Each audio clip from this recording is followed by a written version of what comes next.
ハロー YouTube、今日はですね、再び検察が動き出してきたということで、自民党の、裏金問題について、解説したいと思います。池田衆議院議員はすでに捕まって、で、もう一人ですね、長崎県、選出のですね、谷川議員ですかね、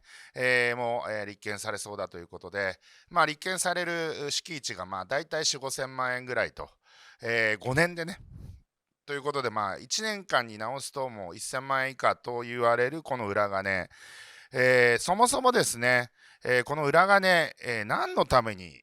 何の動機でですね、この裏金を作ったのかっていうのがですね、一つ問題になっていたんですけれども、一部報道によりますとですね、この自民党の裏金というのは、派閥からのそのパーティー券のノルマがあって、でノルマを達成したとき、そして超過分をですね、プールしてたらしいんですね。つまり、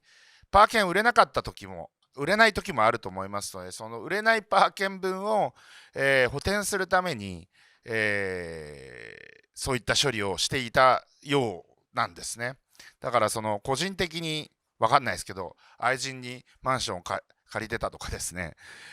個人的なそのキャバクラ代に使ったとかわかんないですけど、そういった人もいたのかもしれないですけれども、聞く限りはですね、パー券の補填用に使ってた、それを記載してなかったっていうことらしいんですけれども、その辺の真意はこれからですね、明らかになっていくと思いますが、そんなにめちゃくちゃ悪質かって言われると、っ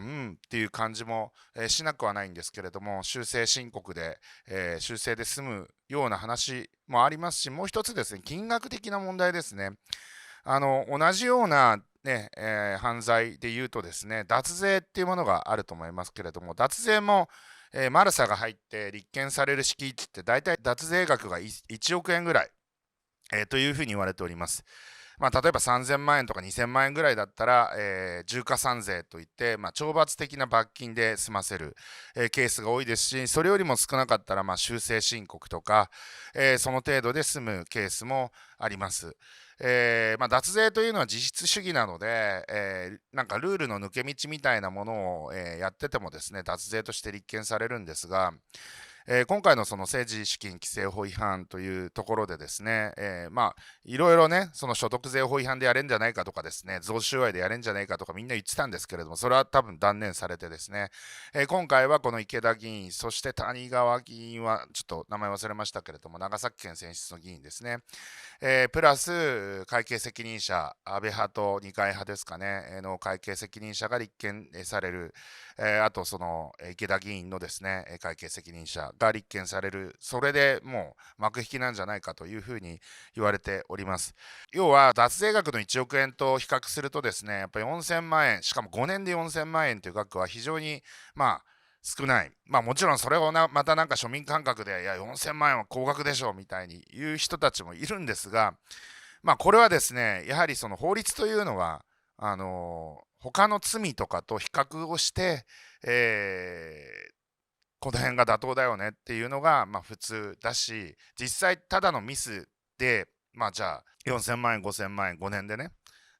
それを立件するのかしないのかみたいなお話も、結構あやふやだと思うんですよね。だから今回ちょっと検察は踏み込んだかなと、厳罰化に向けてですね、世論、だから世論のことをすごく考えるんですけど、4000万円で捕まえても大丈夫そうだと思ったんで捕まえたんだと思います。これは多分ですね、検察庁は以前に東京佐川急便事件というのがあって、その東京佐川急便事件で、自民党のドンと言われていた金丸信さん、彼をですね、捕まえようとしたんですけれども、結局、20万円の罰金刑、略式起訴で終わらせたということで、世間から大批判を浴びて、検察庁のですね、入り口の看板のところにですね、ペンキをかけられたという苦々しい事件があって、もうペンキは勘弁してほしいと思って、立件を、頑張ってやってる。だからそれが義理なんですね。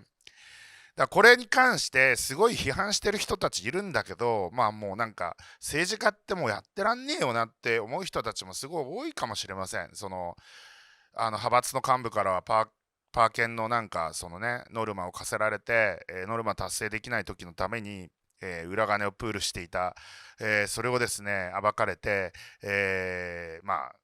もう公民権ね、停止になっちゃいますから、罰金刑でも公民権停止になってしまいますので、おそらく池田議員なんかは公民権停止になってしまう、もうただの人になってしまうという可能性非常に高いんですけれども、まあ非常に忸怩たる思いなんじゃないかなと僕は思っております。で、またこういうことを言うとですね、なんで織江は自民党を擁護してるんだとかですね、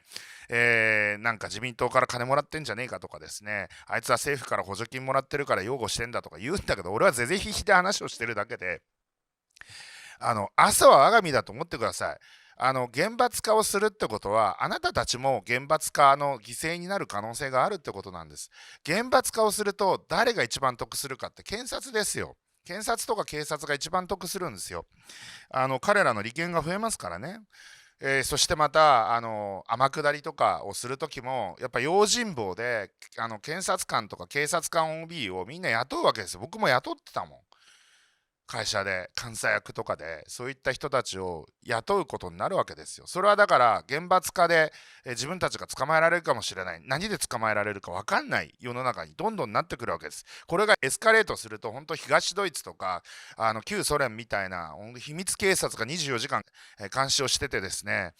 ちょっとでも政治的に気にならないやつがいたらですね、微罪で捕まえてですね、刑務所に放り込むみたいなことが、できるような時代になってしまうので、ちょっと今回検察はやりすぎかなと僕は、思っておりますということで、今日のニュース解説は以上になります。いってらっしゃい。